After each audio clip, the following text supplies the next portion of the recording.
어, 자, 오늘은 지난번 시간이 우리가 음식지도 갖고 설명을 드렸었죠. 수천수괴 어린애가 세상에 나가기 전까지 때를 기다려야 된다. 그러려면은 하루 이틀 기다리는 것도 아니니까 그러려면은 음식도 먹고 그래서 덕도 기르고 영양도 기르고 그렇게 하라 이런 얘기입니다. 그래서 음식지도 갖고서 지난 시간대에 설명을 드렸는데 오늘은 이제 숫괴 다음에 송괴지요. 천수송.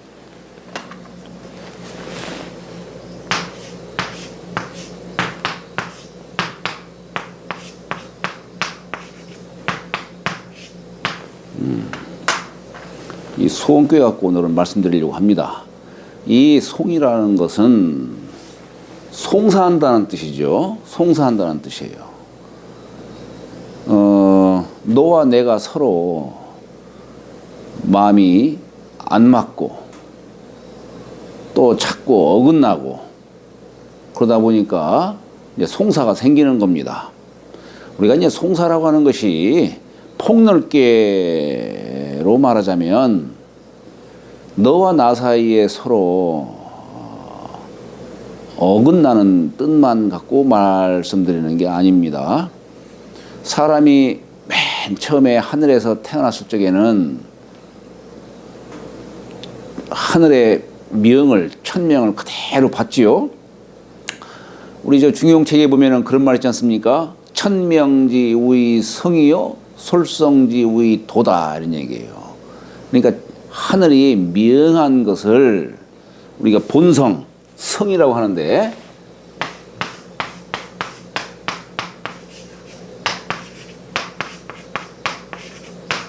이거 뭐야?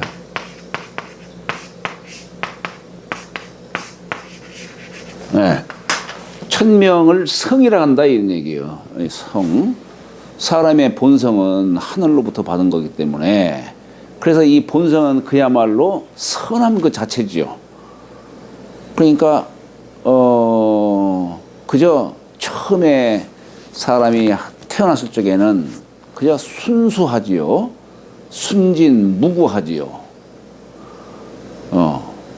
그런데 사람이 세상을 살면서 탐욕을 부리다 보니까 그러다 보니까 자꾸 이치에 어긋나게 자꾸 생각을 하게 되고 행동을 하게 되는 겁니다.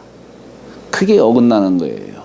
결국 너와 나 사이에 서로 친하지를 못하고 뜻이 어긋나고 하다 보니까 송사가 일어나고 하는 그런 뜻, 대개는 그런 뜻으로 우리는 송사의 뜻을 삼습니다마는 사람이 하늘이 부여해 주신 이 본성대로 살지를 못하고 탐욕에 젖다 보니까 자꾸 하늘의 뜻과는 어긋나게 인간의 도리에 맞지 않게 행동을 하게 되는 겁니다. 이게 뭐냐? 하늘과 내가 송사가 일어나는 그런 뜻으로도 얘기할 수가 있는 거예요. 그래서 우리 주역에서도 이 송사라고 하는 뜻을 단지 너와 나 사이에 뜻이 다르고 일이 어긋나고 하는 뜻만 얘기하는 게 아니라 우리가 송사의 근본은 부모 자식 간에도 있는 겁니다. 처음에 부모가 자식을 낳을 적에는 나하고 똑같은 사람을 복제를 했죠. 근데 우리 자식이 어떻습니까? 살아가면서 자꾸 부모와 뜻이 어긋나는 겁니다. 우리가 예를 들어서 처음에 자식이 어려서 부모 하고 함께 자랄 적에는 그저 우리 부모님 사랑하는 마음이 지극하고 그렇게 했습니다만 어떻습니까? 이제 결혼을 하면서부터는 또 처자식도 생기고 하다 보니까 이 양자 사이에서 또 갈등을 일으키게 되고 그러다 보니까 처음에 부모를 미시고자 했던 부모에게 효도를 다 하고자 했던 그 마음이 자꾸 사라지는 거예요. 자꾸 어긋나는 겁니다. 이것도 송사예요.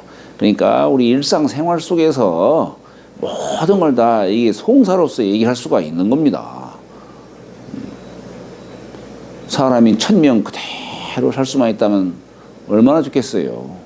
어려서부터 품었던 부모를 사랑하는 마음, 이것이 나중에 결혼을 하고서도 그 마음이 변치를 않는다면 얼마나 좋겠어요.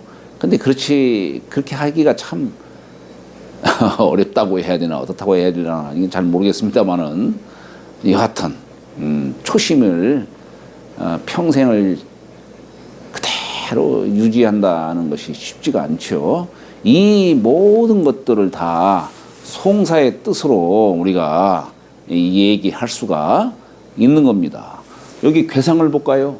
괴상을 보면은 위에는 건삼년 하늘, 밑에는 감중년 물. 자, 요 물이 어디서 생기느냐? 천일생수. 응?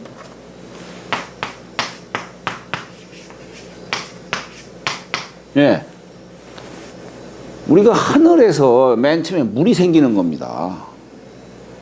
그러니까 이 하늘과 이 물이 서면은 같은 자리예요. 또 우리가 이렇게 얘기할 수도 있죠. 주역이라고 하는 것은 늘 폭넓게 이렇게 이해를 하셔야 돼요. 자, 우리 건삼년 하늘에서 물이 생겼죠.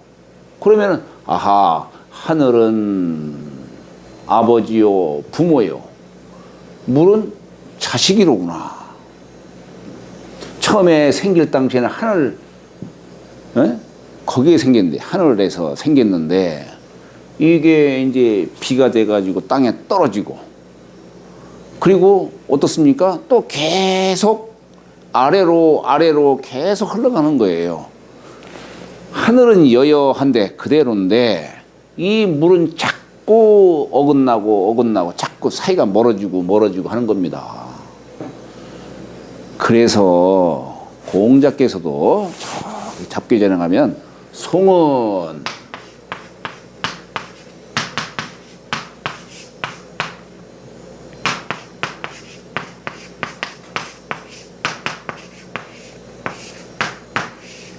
불친냐라 이런 표현은 이런 말씀도 하시는 거예요. 송은 친한, 여기 친이라는 게 뭡니까? 자식과 부모가 부자 유친이라는 말이 있죠. 부모와 자식 간에는 친함이 있어야 한다.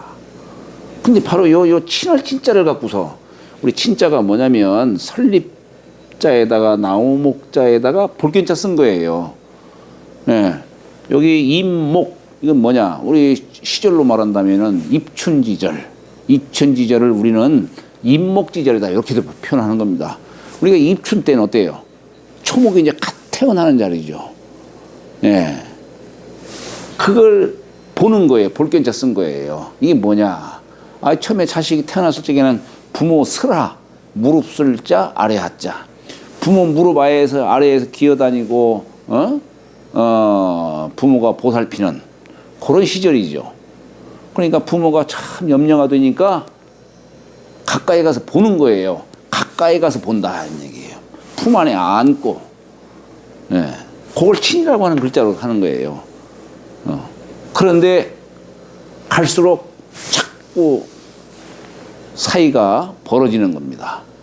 예. 그런 뜻으로 송을 고흥자는 불친의 뜻으로 이렇게 설명도 하시는 겁니다. 그러니까 우리가 송사에 대한 이런 뜻을 주역 속에서 말하는 이 송사에 대한 뜻을 다양하게 이렇게 이해하실 필요가 있는 겁니다. 자, 근데 왜 우리가 지난 시간대에 수천숫괴 음식을 먹으면서 때를 기다리라고 하는 수천숫괴 다음에 송괴를 뒀을까?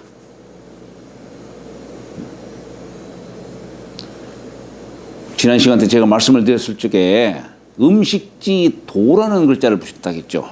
음식에다가 도자를 붙였다고 했죠. 왜냐? 음식 속에 탐욕이 깃들게 되고 사람이 탐욕이 생기다 보니까 지나친 행동을 하게 되는 거예요. 그러다 보니까 남하고 분쟁을 일으키고 심지어는 죄를 짓게 되고 그렇게 된다 이 얘기예요. 그래서 음식에 대한 지나친 탐욕이 생기다 보니까 그러다 보니까 아니 본래 사람 음식을 살기 위해서 음식을 먹는 건데 요 음식을 적절하게 잘 먹을 수만 있다면은 그러면은 사람이 그야말로 하늘에 내려주신 미영 그대로를 다 채우고 갈 수가 있겠죠. 보통 우리가 말하는 하늘의 명이라는 게 몇 살 갖고 얘기하는 겁니까? 뭐 동의보 가면 120살도 얘기하고 도가에서는 3, 6, 18 상원, 중원, 하원 하늘에 3원이 있듯이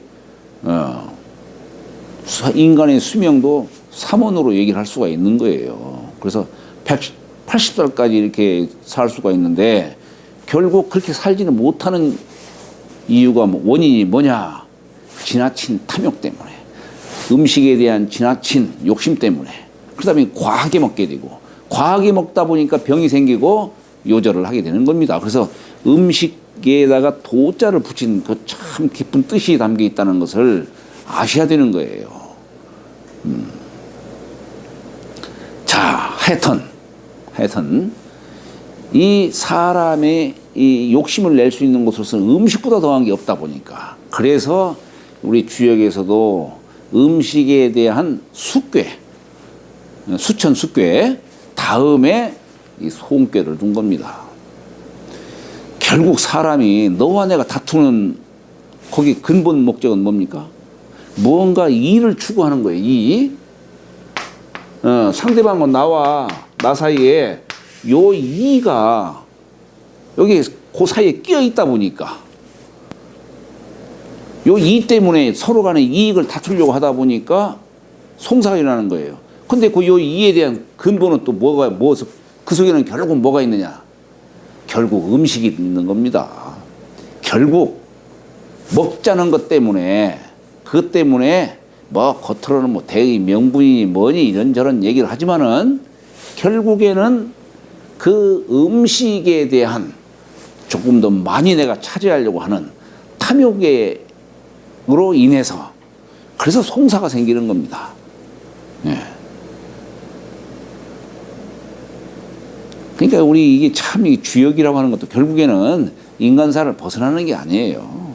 그래서 인간사에 대한 이해를 잘 하시면은 주역은 재미있게 공부할 수가 있는 겁니다. 자, 하여튼 그래서 여기 천수 소음궤라고 하는데 그러다 보니까 너와 내가 서로 만약에 송사가 일어나면은 그럼 어떻게 해야 해결할 수가 있느냐? 어떻게 해결할 수가 있습니까? 너와 나 사이에는 절대 해결이 안 되지요. 물론 둘 중에 하나가 그래 내가 양보하자 뭐 그럴 수도 있고 자신의 잘못을 깨달아서 그래 맞다 듣고 보니까 네 말이 맞다 그래서 송사가 또 사라질 수도 있는 거고 합니다마는 대개는 참 둘 사이에서 송사를 이게 해결한다는 것이 쉽지가 않죠. 그래서 요즘에도 뭐 변호인을 자꾸 구한다든가 뭐 그런 이유가 뭡니까? 바로 제3자를 청해서 송사에 대한 판결을 얻고자 하는 겁니다. 그래서 이 송자 속에는 보면은 말씀 원자에다가 귀공자를 쓴 거예요.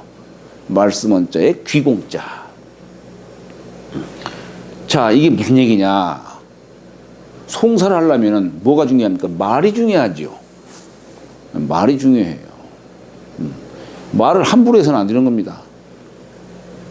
귀하게 해야 된다는 이게 귀공자예요. 예. 또 달리 말하면 송사가 벌어지면 어떻게 되냐? 이 대인을 청해야 되는 것이죠. 그래서 관청에 가서 말을 하는 겁니다. 그래서 귀공자에다가 말씀원자를 이렇게 붙인 겁니다. 자, 옛날에는 송사를 할 적에 그냥 무조건 그냥 송사를 하게 하진 않았습니다. 왜냐? 이게 풍속이 참 선하다면은 그러면은 뭐 송사가 일어날 것이 없죠. 나 배부르고 뭐 상대방 배부르고 하면은 거기서 여유도 있게 되고 설령 상대방이 무례하게 서로 자꾸 분쟁을 일으킨다 하더라도 그저 내가 한 발 물러나면 되고 하는 것이지. 그런데 송사가 생기는 이유는 뭐냐? 인셈이 자꾸 확박해지는 거예요. 그러다 보니까 자꾸 송사가 일어나는 겁니다. 그래서 옛날에도 송사를 하려면은 상대방들로 하여금 너희들 바르게 송사에 임해야 된다라는 그런 약조를 하는 겁니다. 그 약조의 표시를 뭐로써 얘기를 하냐면은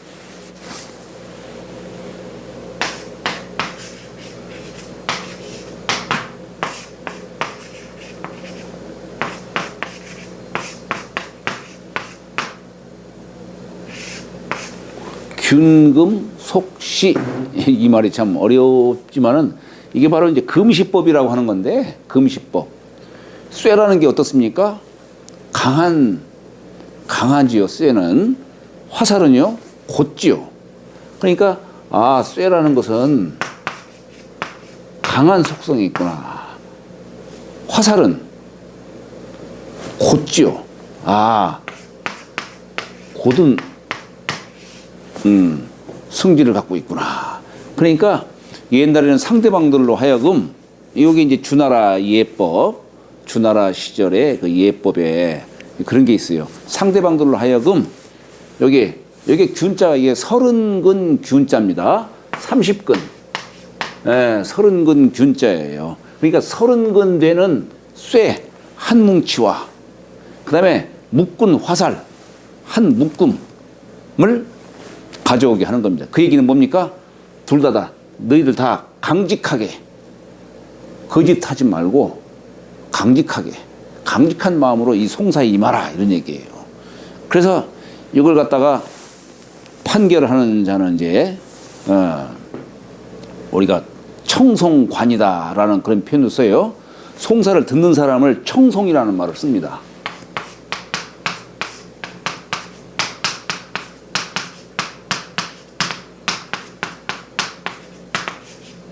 청송이라는 말을 써요. 그리고 그 관리이기 때문에 청송관이다라고 하는 이런 말을 써요. 우리 청송이라는 말이 송사를 다스린다. 들을 청자지만 뜻은 대개 청송이라는 말은 송사를 다스린다라는 뜻으로 대개 이렇게 해석을 하는 겁니다. 그러니까 그 사람이 옆에다가 두는 겁니다. 요즘에 우리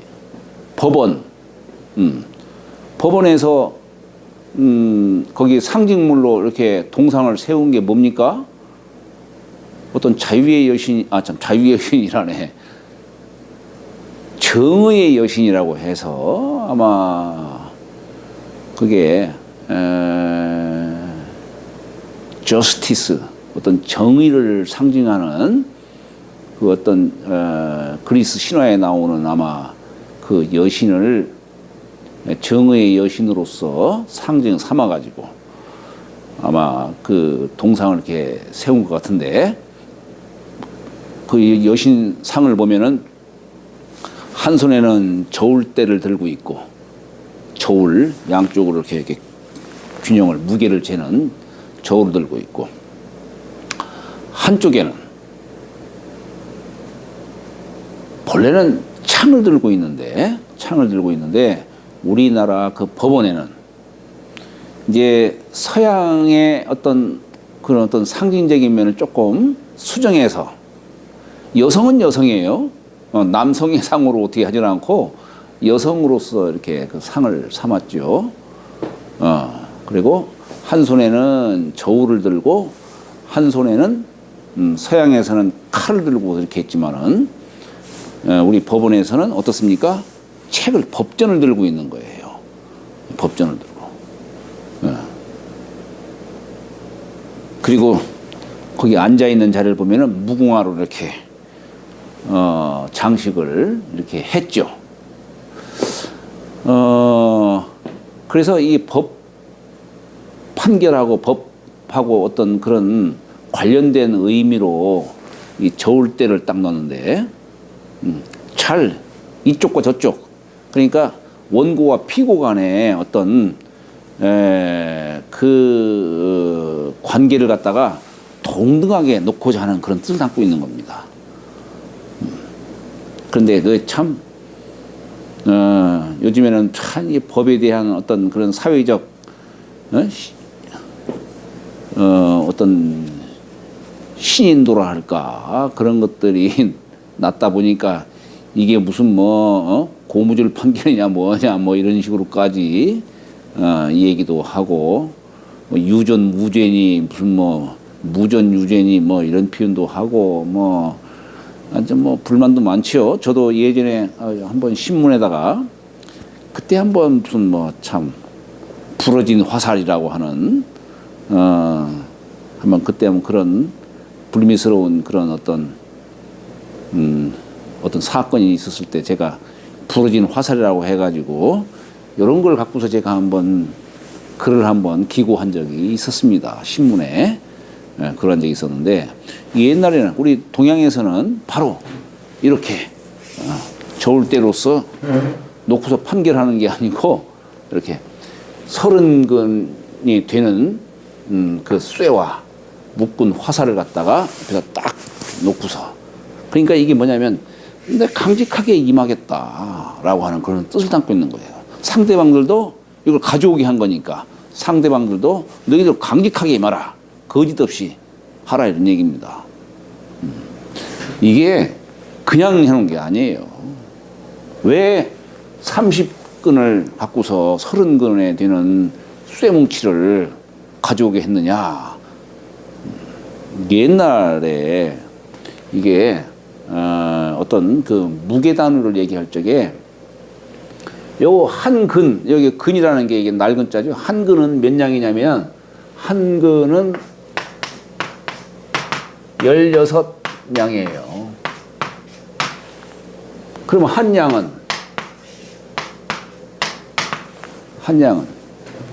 우리가 치수할 때 쓰는 숫자예요. 예. 우리가 무게 단위에서 가장 작은 단위죠. 24 수예요. 그러면은 자 24수가 한 냥이고 16냥이 한 근이고 30근이 1균이니까 결국에는 자 1균은 뭐냐, 여기 균금은 24 곱하기 16 곱하기 30 하면은 이게 균금이 나오는데 이걸 다 곱하면 얼마입니까? 11,520이라는 이 숫자가 나와요. 네, 11,520이라는 숫자가 나오는 거. 이게 무슨 얘기냐? 우리가 흔히 말하는 만물가지수, 만물이라는 용어를 쓰지요. 우리가 만물이라는 용어를 쓰는데 이 만물이라는 용어가 어디서 나오냐면은 주역에서 나오고 주역 점치는 데서 나옵니다. 우리 주역 점칠 적에 시초, 산까지 50개 갖고서 점을 쳐요. 그 중에 하나를 딱 제하고 49개 갖고서 점을 치는데 여기에서 이렇게 저렇게 해가지고 점을 쳐서 나온 가지수가 11,520가지수가 나오는 겁니다. 그래서 이 11,520가지라는 숫자를 대략으로 말하면은 우리가 12,000도 얘기하는 것이고 그러는 거예요. 우리 뭐 금강산 봉우리 12,000 봉우리, 그게 무슨 얘기냐면은 정확하게 숫자로서 설명하면은 11,520 봉우리라는 뜻이에요. 그걸 대강으로 말해서 반올림해서 12,000 봉우리라 얘기를 하는 것이고, 이걸 더 그냥 줄여가지고 만물지수다, 만물이라는 용어가 나오는 거예요. 우리가 점을 쳤을 적에 나올 수 있는 가지수를 말하는 겁니다. 예. 그러니까 이 송사에서도 모든 가지수에 대해서 내가 강직하게 판결을 하겠다라고 하는 그런 뜻이 담겨 있는 거예요. 예, 이 송사에. 자, 이 사회생활을 하는 우리가 살아가는 이 사회 속에서는 다양한 사람들이 여기 함께 하고 있고 추구하는 바가 각자 다르고 또 각자가 다 욕심으로 살아가다 보니까 이 사회가 송사가 안 일어날 수가 없죠. 송사 안 일어날 수만 있다면 얼마나 좋겠습니까만은 안 일어날 수가 없어요. 그러니까 때로는 법이라는 것도 필요한 겁니다. 자, 그런데 이제 여기서도 결국 말하는 것이 뭐냐면 송사의 가장 극치점은 뭐냐는 얘기예요.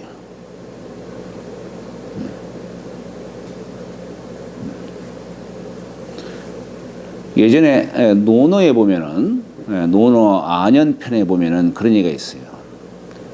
공자 제자인 자로가 이웃나라에 벼슬 하러 갔습니다.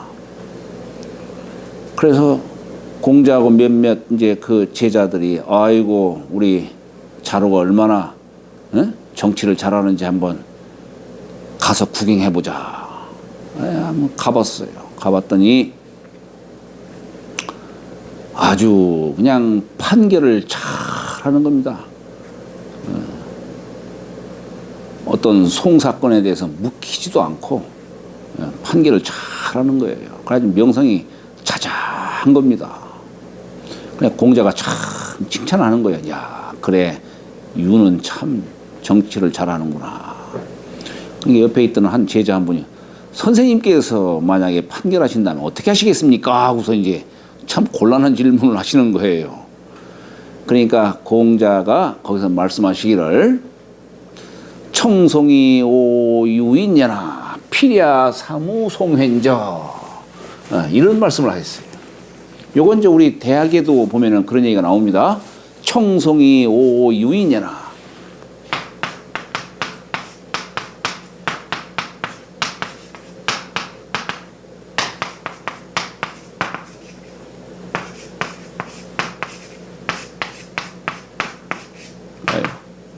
뭐야 이게?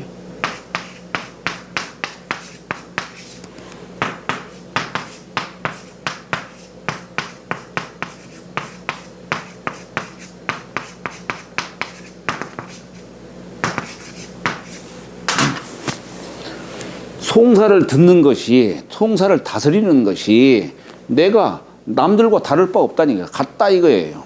내가 무슨 뭐 특별히 송사 판결을 잘하고 난 그러지는 못한다.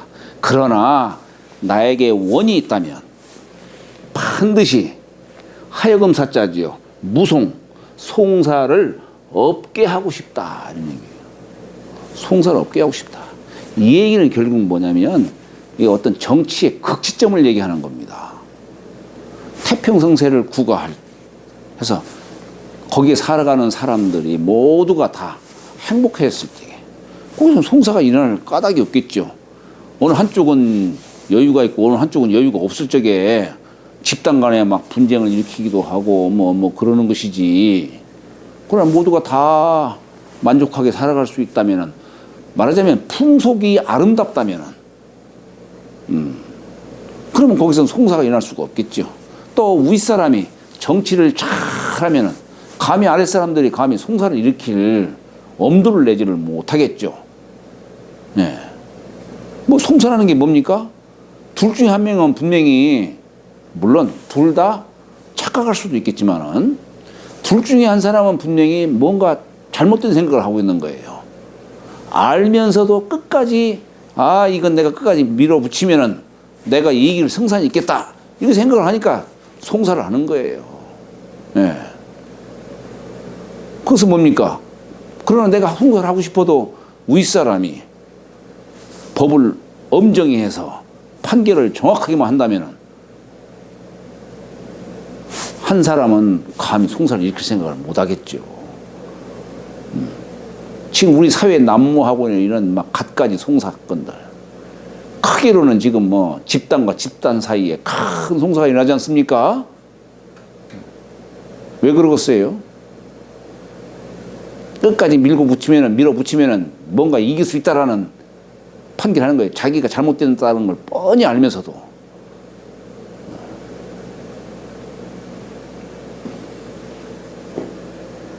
그러니까 바로 이 글 속에는 이 세상의 참 태평성세를 구가할 수 있는 그런 세상, 대동사상. 공자는 평생 대동사상을 염원하신 분이죠. 우리 대동이라는 용어, 얘기라는 책에 나온다고 뭐 예전에도 제가 말씀드린 것 같은데, 그런 사회, 세상, 방문을 열어놓고서도 참 도적들이 훔쳐가지 않을 그런 살기 좋은 세상. 뭐 요즘에 신문에 난 거 보니까 뭐 우리 대한민국에 보면은 길에서 우리 도불수비라는 말이 있죠. 길도자에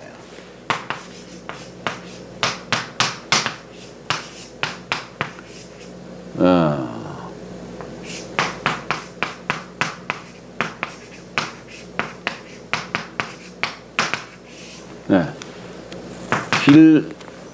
길 가다가도 이 버릴 유자예요. 버려진 것을 습득하지를 않는 거예요. 네.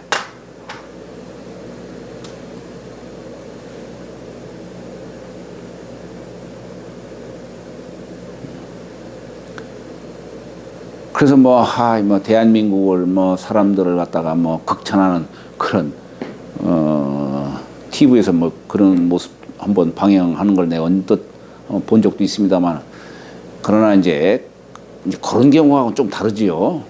요즘에는 CCTV가 많다 보니까 마음은 흑심을 품고 있는 사람들이 많이 있다 할지라도 감히 어떻게 길에서 그 물건을 갖다가 감히 주술 생각을 못 하니까 그런 것이죠. 그것은 어떤 사회 제도라든가 어떤 또 시민 의식이 또 그렇게 또 익숙하게 또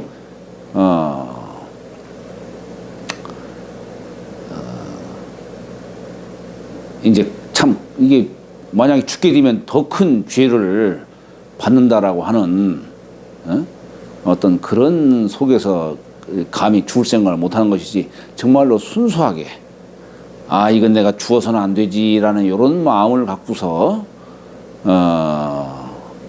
길에 버려진 그 물건을 안 줍는 것과는 조금 의미가 좀 다른 부분이 있긴 하죠.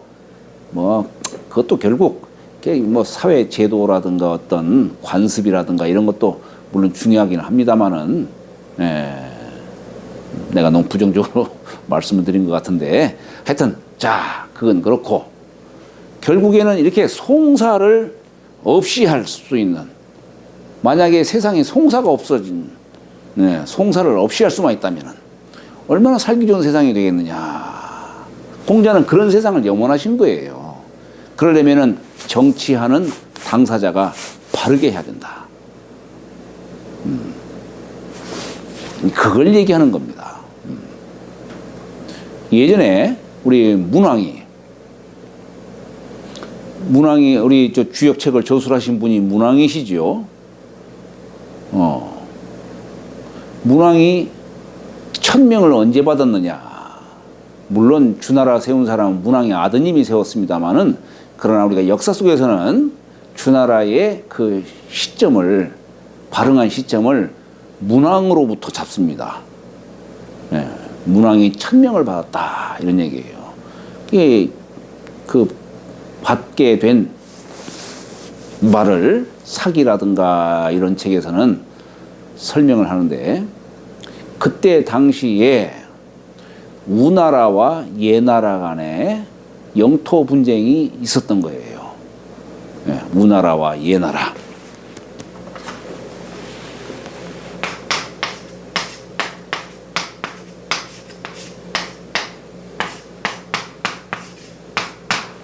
우나라와 예나라 간에 영토 분쟁이 있었던 거예요. 아니 그런데 말하자면은 두 나라 국경 간에 이제 땅을 개간하고 이렇게 하다 보니까 점점 여기에 이제 경계가 딱 경계선에서 분쟁이 일어난 거예요. 그래서 두 나라 사이에서 해결하려고 하니까 이게 잘 해결이 안 되는 겁니다. 그러니까 두 나라 사신이 두 나라에서 자 우리 여기서 서로 다투지 말고 우리 서백이라는 분 문왕이 당시에는 이제 왕이 아니고 서백 우리 주역에서 은나라 당시가 은나라가 천자국이었으니까 은나라를 중심으로 해서 서쪽, 남쪽, 서남방에 위치한 나라가 주나라입니다.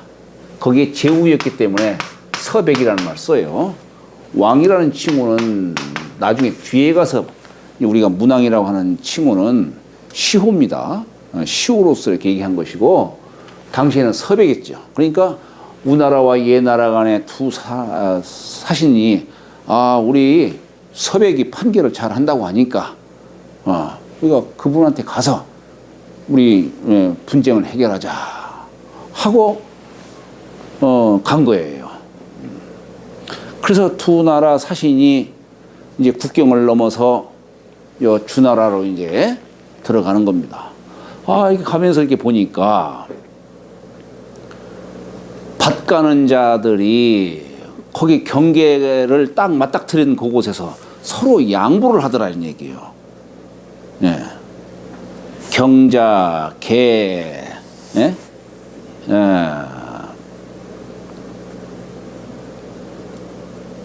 양반이요. 사양할 손반이요. 사양할 손자에다가 밭두둑 반자를 써가지고 그리고 또 이렇게 보니까 노인네가 짐을 들고 가는데 젊은이가 쪼르르 가가지고 노인의 짐을 갖다가 탁 이렇게 짐을 이렇게 대신 들어주더라는 얘기예요. 그러니까 이 나라는 참 풍속이 참 아름답구나. 또 조정에 가니까 조정 사람들이 조금도 어수선한 그런 분위기가 아니고 다들 조용하게 자기 맡은 직무를 다 하고 아주 그냥 질서 있게 잘 일을 처리하고 하더라는 얘기예요. 그러니까 우나라와 예나라 간의 이 두 사신이 아이고 오 소쟁이 주인소치라 우리가 지금 다투는 것이 이건 주나라 사람들이 이게 참 부끄럽게 여기는 바다.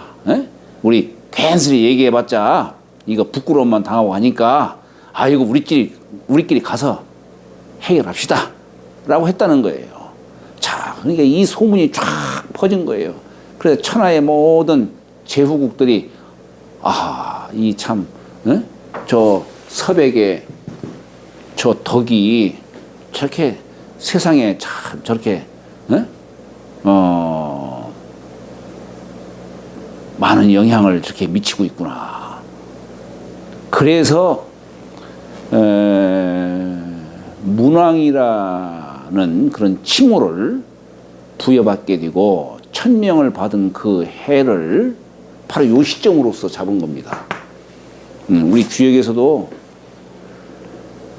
가장 극지점으로 삼은 것이 이제 천수송교의 요 구오요짜리 여기다가 송의 원길이다라고 하는 요 표현이 뭐냐면 여기는 송사하는 자리로서가 아니라 송사를 듣는 자리로서 얘기하는 것이고 거기서 원길이라고 하는 것은 뭐냐면 바로 요와 같이 송사를 주관하는 사람이 강건하고도 중정한 그런 덕이 있음으로 해서 사람들이 함부로 송사를 일으키지를 않는 겁니다.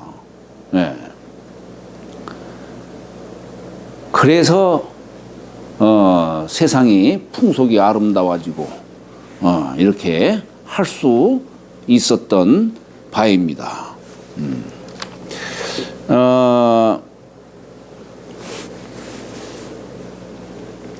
그러니까 이게 결국에는 지금 오늘 제가 이 말씀드린 것은 지금 현재 우리 사회가 참 지금 송사로서 지금 세상이 막 혼란스럽지 않습니까? 뭐가 옳은지 그른지 양쪽에서는 뭐 서로 간에 그냥 자기 옳다는 주장만 내세우고 너무나 혼란스러운 이런 시대. 정말로 아까 강직한 요 뜻을 갖고서 송사를 듣는 사람이든 송사를 일으키는 사람이든 간에 서로 간에 이렇게 강직한 이런 덕으로 송사에 임할 수만 있다면 아마 이 사회가 좀 더 공명하고 정대한 이런 사회라고 한다면 지금 같은 일이 일어날 수가 있겠습니까? 여하튼 참, 이 어떤 천수 소음교의 이 송사하는 뜻을 두고서, 오늘과 같은 이런 시대 속에서 조금 더 우리가 좀 바른 마음을 갖고, 이 송사를 잘 해결했으면 하는 그런 바람 속에서 오늘 이게 소음교회 갖고서 한번 설명을 한 겁니다. 자, 오늘 이것으로 마치도록 하겠습니다. 예, 감사합니다.